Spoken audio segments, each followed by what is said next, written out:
All right, good morning, everybody, and happy April Fool's Day. Welcome to day 10 of the Harry Potter Read Aloud. I hope you and your families are doing great. Believe it or not, we are about halfway through the story, so I hope you're enjoying it so far. If you didn't hear before, we have a special guest reader that's coming in today at 10 o'clock. So the amazing librarian from Loma Vista Elementary, Lynn Gershon, is going to be here, and she'll be sharing a story. So make sure, if you can, you join us back at 10 o'clock. If not, it'll be up on Facebook for you to see later or on our YouTube channel. So make sure you join us. Also, just a quick reminder, if you haven't sent in a picture and you want to send one in for a chance to win this week's drawing for a Harry Potter book, make sure you get that into me. We'll be drawing on Friday morning after I read. So you can email it to me, or there's an address you can mail it to me. All right, let's get started. Now, when I blow my whistle, you kick off from the ground hard, said Madam Hooch. Keep your broom steady, rise a few feet, and then come straight back down by leaning forward slightly. On my whistle, 3, 2, but Neville, nervous and jumpy, frightened of being left on the ground, pushed off hard before the whistle had touched Madam Hooch's lips. Come back, boy, she shouted, but Neville was rising straight up like a cork shot out of a bottle. 12 feet, 20 feet. Harry saw his scared white face look down at the ground, falling away, saw him gasp, slip sideways off the broom, and wham! A thud and a nasty crack, and Neville lay face down on the grass in a heap. His broomstick was still rising higher and higher and starting to drift lazily towards the forbidden forest and out of sight. Madam Hooch was bending over Neville, her face as white as his. Broken wrist, Harry heard her mutter. Come on, boy, it's all right. Up you get. She turned to the rest of the class. None of you is to move while I take this boy to the hospital wing. You leave those brooms where they are, or you'll be out of Hogwarts before you can say Quidditch. Come on, dear. Neville, his face tear-streaked, clutching his wrist, hobbled off with Madam Hooch, who had her arm around him. No sooner were they out of earshot than Malfoy burst into laughter. Did you see his face, the great lump? The other Slytherins joined in. Shut up, Malfoy, snapped Parvati Patil. Oh, sticking up for Longbottom, said Pansy Parkinson, a hard-faced Slytherin girl. Never thought you'd like fat little crybabies, Parvati. Look, said Malfoy, darting forward and snatching something out of the grass. It's that stupid thing Longbottom's Gran sent him. The Remember-All glittered in the sun as he held it up. Give that here, Malfoy, said Harry quietly. Everyone stopped talking to watch. Malfoy smiled nastily. I think I'll leave it somewhere for Longbottom to find. How about up a tree? Give it here, Harry yelled, but Malfoy had leapt onto his broomstick and taken off. He hadn't been lying. He could fly well. Hovering level with the topmost branches of an oak, he called, Come and get it, Potter. Harry grabbed his broom. No, shouted Hermione Granger. Madam Hooch told us not to move. You'll get us all into trouble. Harry ignored her. Blood was pounding in his ears. He mounted the broom and kicked hard against the ground, and up he soared. Air rushed through his hair, and his robes whipped out behind him, and in a rush of fierce joy he realized he'd found something he could do without being taught. This was easy. This was wonderful. He pulled his broomstick up a little to take it even higher, and he heard screams and gasps of girls back on the ground, and an admiring whoop from Ron. He turned his broomstick sharply to face Malfoy in midair. Malfoy looked stunned. Give it here, Harry called, or I'll knock you off that broom. Oh, yeah, said Malfoy, trying to sneer but looking worried.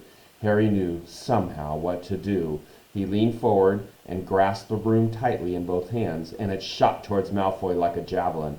Malfoy only just got out of the way in time. Harry made a sharp about-face and held the broom steady. A few people below were clapping. No Crabbe and Goyle up here to save your neck, Malfoy, Harry called. The same thought seemed to have struck Malfoy. Catch it if you can, then, he shouted, and threw the glass ball high into the air and streaked back towards the ground. Harry saw, as though in slow motion, the ball rise up in the air and then start to fall. He leaned forward and pointed his broom handle down. Next second he was gathering speed in a steep dive, racing the ball. Wind whistled in his ears, mingled with screams of people watching. He stretched out his hand. A foot from the ground he caught it, just in time to pull his broom straight, and he toppled gently onto the grass with the Remember-All clutched safely in his fist. Harry Potter! His heart sank faster than he'd just died. Professor McGonagall was running toward them. He got to his feet, trembling. Never! In all my time at Hogwarts! Professor McGonagall was almost speechless with shock, and her glasses flushed furiously. How dare you! Might have broken your neck. It wasn't his fault, Professor. Be quiet, Miss Patil. But Malfoy, that's enough, Mr. Weasley. Potter, follow me now. Harry caught sight of Malfoy, Crabbe, and Goyle's triumphant faces as he left, walking numbly in Professor McGonagall's wake as she strode towards the castle. He was going to be expelled. He just knew it. He wanted to say something to defend himself, but there seemed to be something wrong with his voice. Professor McGonagall was sweeping along without even looking at him. He had to jog to keep up. Now he'd done it. He hadn't even lasted 2 weeks. He'd be packing his bags in 10 minutes. What would the Dursleys say when he turned up on the doorstep? Up the front steps, up the marble staircase inside, and still Professor McGonagall didn't say a word to him. She wrenched open doors and marched along corridors with Harry trotting miserably behind her. Maybe she was taking him to Dumbledore, he thought, of Hagrid, expelled but allowed to stay on as gamekeeper. Perhaps he could be Hagrid's assistant. His stomach twisted as he imagined it, watching Ron and the others becoming wizards while he stumped around the grounds, carrying Hagrid's bag. Professor McGonagall stopped outside a classroom. She opened the door and poked her head inside. Excuse me, Professor Flitwick, could I borrow Wood for a moment? Wood, thought Harry, bewildered. Was Wood a cane she was going to use on him? But Wood turned out to be a person, a burly fifth-year boy who came out of Flitwick's class looking confused. Follow me, you two, said Professor McGonagall, and they marched up on the corridor, Wood looking curiously at Harry. In here. Professor McGonagall pointed them into a classroom that was empty except for Peeves, who was busy writing rude words on the blackboard. Out, Peeves, she barked. Peeves threw the chalk into a bin, which clanged loudly, and he swooped out cursing. Professor McGonagall slammed the door behind him and turned to face the boys. Potter, this is Oliver Wood. Wood, I found you a seeker. Wood's expression changed from puzzlement to delight. Are you serious, Professor? Absolutely, said Professor McGonagall crisply. This boy is a natural. I've never seen anything like it. Was that your first time on a broomstick, Potter? Harry nodded silently. He didn't have a clue what was going on, but he didn't seem to be being expelled, and some of the feeling started coming back into his legs. He caught that thing in his hand after a 50-foot dive, Professor McGonagall told Wood. Didn't even scratch himself. Charlie Weasley couldn't have done it. Wood was now looking as though all his dreams had come true at once. Ever seen a game of Quidditch, Potter? He asked excitedly. Wood's captain of the Gryffindor team, Professor McGonagall explained. He's just the build for a seeker to, said Wood, now walking around Harry to stare at him. Light, speedy. We'll have to get him a decent broom, Professor, a Nimbus 2000 or a Clean Sweep 7, I'd say. I shall speak to Professor Dumbledore and see if we can't bend the first-year rule. Heaven knows we need a better team than last year. Flattened in that last match by Slytherin. I couldn't look Severus Snape in the face for weeks. Professor McGonagall peered sternly over her glasses at Harry. I want to hear you're training hard, Potter, or I may change my mind about punishing you. Then she suddenly smiled. Your father would have been proud, she said. He was an excellent Quidditch player himself. You're joking. It was dinner time. Harry had just finished telling Ron what had happened when he left the grounds with Professor McGonagall. Ron had a piece of steak and kidney pie halfway into his mouth, but he'd forgotten all about it. Seeker, he said, but first years never. You must be the youngest house player in about a century, said Harry, shoveling pie into his mouth. He felt particularly hungry after the excitement of the afternoon. Wood told me. Ron was so amazed, so impressed, he just sat and gaped at Harry. I start training next week, said Harry. Only don't tell anyone. Wood wants to keep it a secret. Fred and George Weasley now came into the hall, spotted Harry, and hurried over. Well done, said George in a low voice. Wood told us. We're on the team too, beaters. I tell you, we're going to win that Quidditch Cup for sure this year, said Fred. We haven't won since Charlie left, but this year's team is going to be brilliant. You must be good, Harry. Wood was almost skipping when he told us.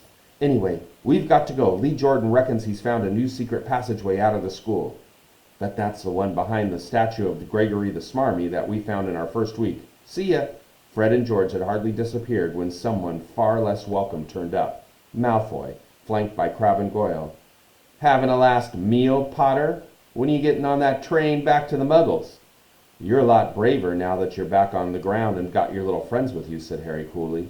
There was of course nothing at all little about Crabbe and Goyle, but as the high table was full of teachers, neither of them could do more than crack their knuckles and scowl. "I'll take you on any time on my own," said Malfoy. "Tonight if you want. Wizard's duel.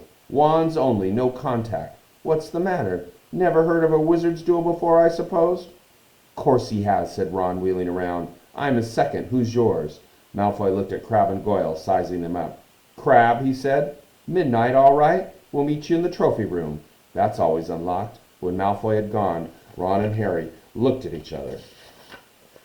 "What's a wizard's duel?" asked Harry.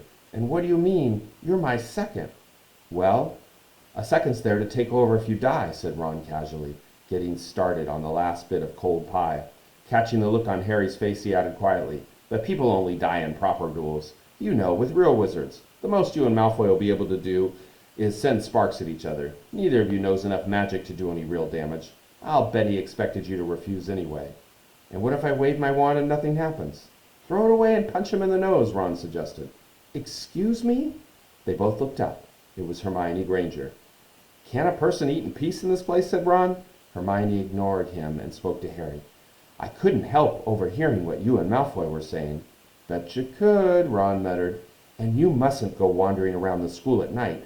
Think of the points you'll lose Gryffindor if you're caught. And you're bound to be. It's really very selfish of you." "And it's really none of your business," said Harry.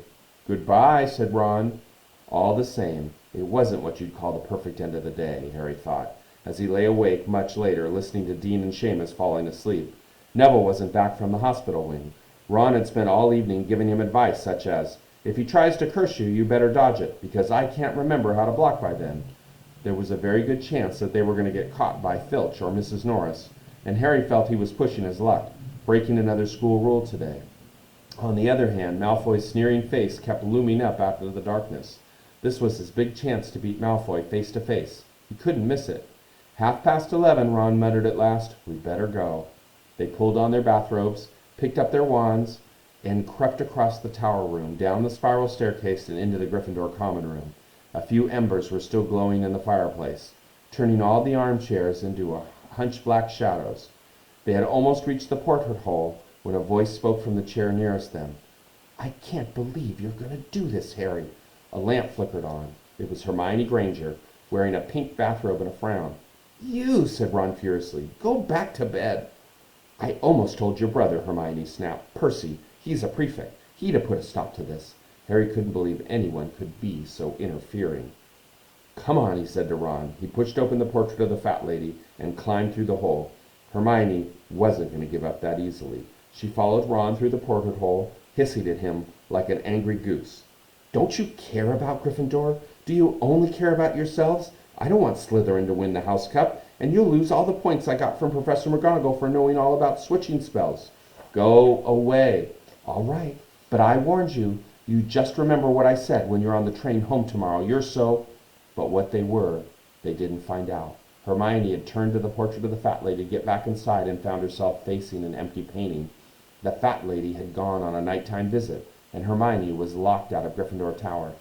"Now what am I going to do?" she asked shrilly. "That's your problem," said Ron. "We've got to go. We're going to be late." They hadn't even reached the end of the corridor when Hermione caught up with them. "I'm coming with you," she said. "You are not? Do you think I'm going to stand out here and wait for Filch to catch me? If he finds all three of us, I'll tell him the truth, that I was trying to stop you, and you can back me up." "You've got some nerve," said Ron loudly. "Shut up, both of you," said Harry sharply. "I heard something. A sort of snuffling." "Mrs. Norris?" breathed Ron, squinting through the dark. It wasn't Mrs. Norris. It was Neville. He was curled up on the floor, fast asleep, but jerked suddenly awake as they crept nearer. "Thank goodness you found me. I've been out here for hours. I couldn't remember the new password to get in bed." "Keep your voice down, Neville. The password's Pig Snout, but it won't help you now. The fat lady's gone off somewhere." "How's your arm?" said Harry. "Fine," said Neville, showing them. "Madame Pomfrey mended it in about a minute."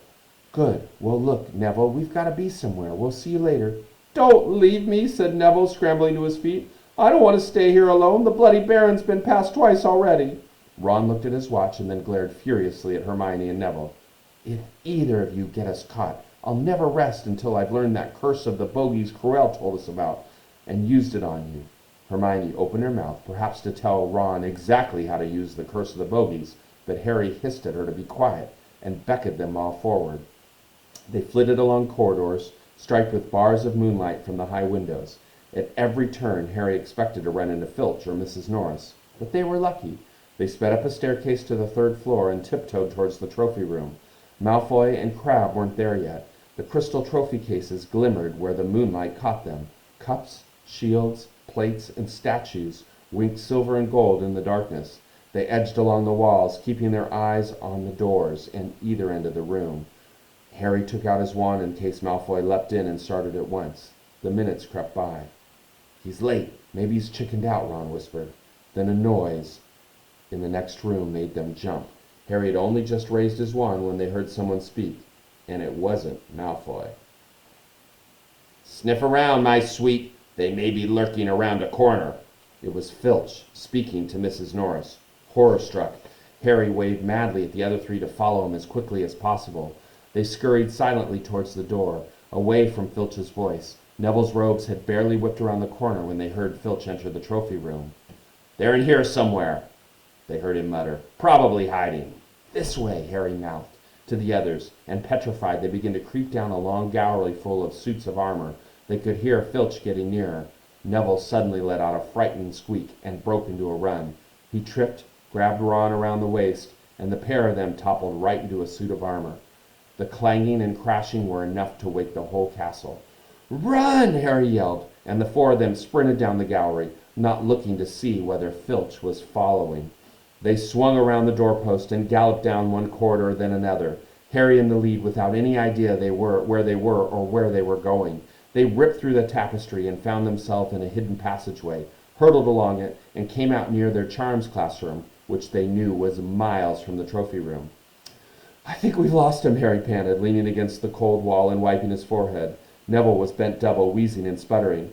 "I told you," Hermione gasped, clutching at the stitch in her chest. "I told you." "We've got to get back to Gryffindor Tower," said Ron, quickly as possible. "Malfoy tricked you," Hermione said to Harry. "You realize that, don't you? He was never going to meet you. Filch knew someone was going to be in the trophy room. Malfoy must have tipped him off." Harry thought she was probably right, but he wasn't going to tell her that. "Let's go." It wasn't going to be that simple. They hadn't gone more than a dozen paces when a doorknob rattled and something came shooting out of a classroom in front of them. It was Peeves. He caught sight of them and gave a squeal of delight. "Shut up, Peeves, please, you'll get us thrown out," Peeves cackled. "Wandering around at midnight, ickle firsties. Tut, tut, tut, naughty, naughty, you'll all get caughty." "Not if you don't give us away, Peeves, please." "Should I tell Filch? I should," said Peeves in a saintly voice, but his eyes glittered wickedly. "It's for your own good, you know." "Get out of the way," snapped Ron, taking a swipe at Peeves. That was a big mistake. "Students out of bed!" Peeves bellowed. "Students out of bed, down in the charms corridor!" Ducking under Peeves, they ran for their lives, right to the end of the corridor, where they slammed into a door, and it was locked. "This is it," Ron moaned, and they pushed helplessly at the door. "We're done for. This is the end." They could hear footsteps, Filch running as fast as he could towards Peeves' shouts. "Oh, move over," Hermione snarled. She grabbed Harry's wand and tapped the lock and whispered, "Alholamora." The lock clicked and the door swung open. They piled through it, shut it quickly, and pressed their ears against it, listening. "Which way did they go, Peeves?" Filch was saying. "Quick, tell me." "Say please." "Don't mess with me, Peeves. Now where did they go?" "Shan't say nothing if you don't say please," said Peeves in his annoying sing-song voice. "All right, please." "Nothing! Ha-ha! Told you I wouldn't say nothing if you didn't say please. Ha-ha! Ha!" And they heard the sound of Peeves whooshing away and Filch cursing in rage. "He thinks this door is locked," Harry whispered. "I think we'll be okay. Get off, Neville." For Neville had been tugging on the sleeve of Harry's bathrobe for the last minute. "What?" Harry turned around and saw quite clearly what. For a moment, he was sure he'd walked into a nightmare. This was too much, on top of everything that had happened so far. They weren't in a room as they had supposed. They were in a corridor, the forbidden corridor on the third floor, and now they knew why it was forbidden. I think we'll stop there for today. That's a good place to stop. Hope you're enjoying the story, and you all have a fantastic day. And remember, if you want to join us to hear story time at 10 today with Lynn Grishang, the Loma Vista librarian, come on back. Otherwise, we'll see you tomorrow at 9 a.m. Thanks.